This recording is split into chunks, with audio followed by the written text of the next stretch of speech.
I think the idea that Yaya Toure has floated is a very compelling idea, because in the end, if players of African heritage boycott the World Cup or any other footballing competition, then there won't be a competition. There are so many of these guys.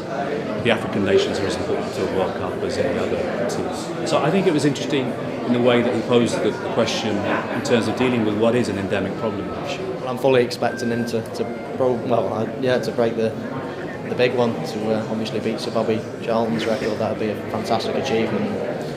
He's obviously been around the England team for quite a while now, but there's no signs of his performance dipping. He's still as enthusiastic as ever. No one really coming through that you think, as a striker, that you think is going to take his place either. So, hopefully he's got a good few more years left, and from the rate of knots he's scoring goals at the minute, then I'm sure he'll beat all the records. I think we're on an upward course. Definitely, yeah. I think we've got some players now that, young players with pace, goals in the team. You look at the team now, and even our full-backs look as if they can score.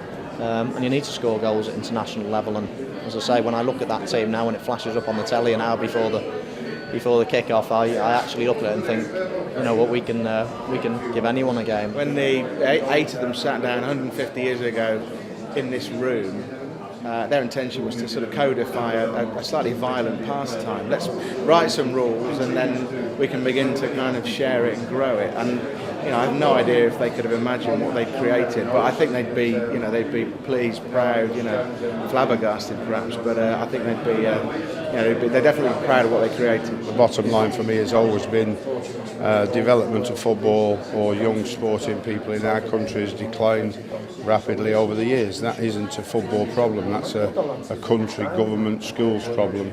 And for me it's always been about bringing more and more physical exercise, more and more sporting activities as part of the curriculum in schools. And if we can do that, along with the massive amount of time that the communities and football clubs put into their youngsters, we do it from the age of 6, then it would help develop more and more players in this country.